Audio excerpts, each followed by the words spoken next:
What's up? It's Chris from StonefoxMedia, and I hope everyone's having a blessed day. Now, I'm just going to get straight to it right now because this is pretty abysmal news when it comes to Titanfall 2 and PlayStation 4, because it looks like Titanfall on PlayStation 4 tech test runs at 900p with visible frame per second drops. 900p. This is usually Microsoft's territory. They hang out in the 700 to 900p range, and now you got PlayStation hanging out at 900p, and you know Xbox One S can upscale to 4K, so Sony has a problem here. So a recent review from Eurogamer's Digital Foundry, they did find that the game was actually running at 900p. Now, it did have quite a few frame rate drops, but it does look like Titanfall 2 is running native at 900p on Sony's machine. They did say that it's most likely going to be hitting 60 frames a second. I know that they came out there and they said, okay, we're going to try and get 60 frames a second. That's our goal. So before you freak out, there's still time. There's still time for them to get this game up to 1080p 60 frames a second because it comes out October 28th. So all is not lost. But what I'm seeing here is like the writing on the wall. It's like a taste of things to come.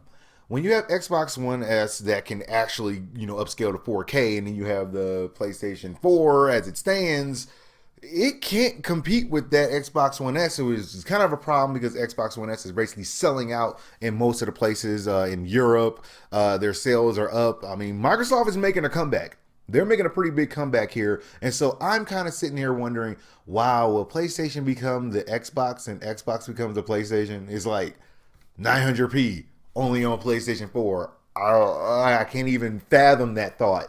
But yeah, it's looking like a problem. So Sony needs to do something now. They need to Neo it. They need to do something.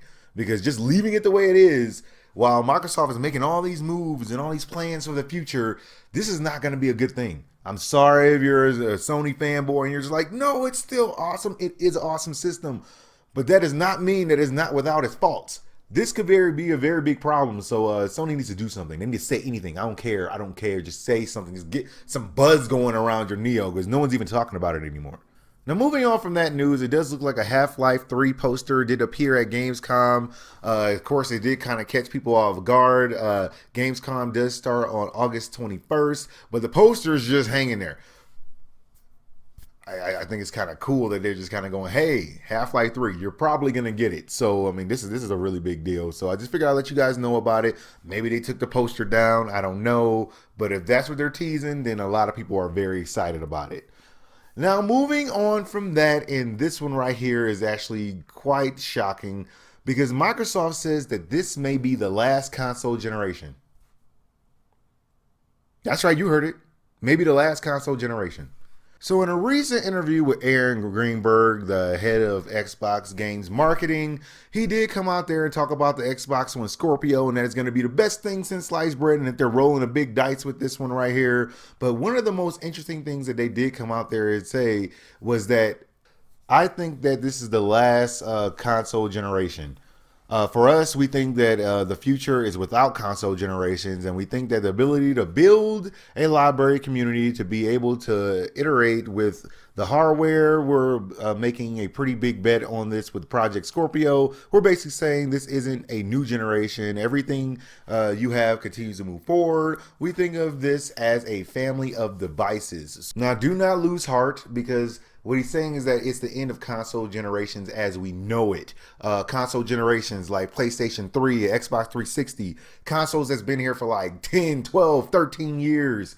Yeah, and you're kind of going to see the end of that. That maybe now you're going to have more incremental updates, kind of like having a new cell phone every year where they just get bigger and bigger and bigger and don't necessarily get better or better. But yeah, that's what he's trying to say with this whole entire thing, because I don't personally think that a console generation should last 7, 8 years. I think it should be like 3 years and they're like, okay, now it's time to upgrade it because PC's moving way too fast. And I know the PC master race people are just loving this. Yeah, that's right. I said it. Your tech is awesome. That's okay because consoles have more games. More games.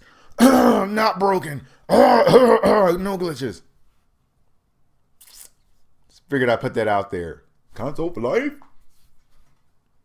Well, that's all news I got for you guys right now. Like, subscribe, follow me on Twitch, Twitter, and Facebook so you know as soon as my news becomes available. Thank you guys for watching. God bless. and I'll holler at y'all later.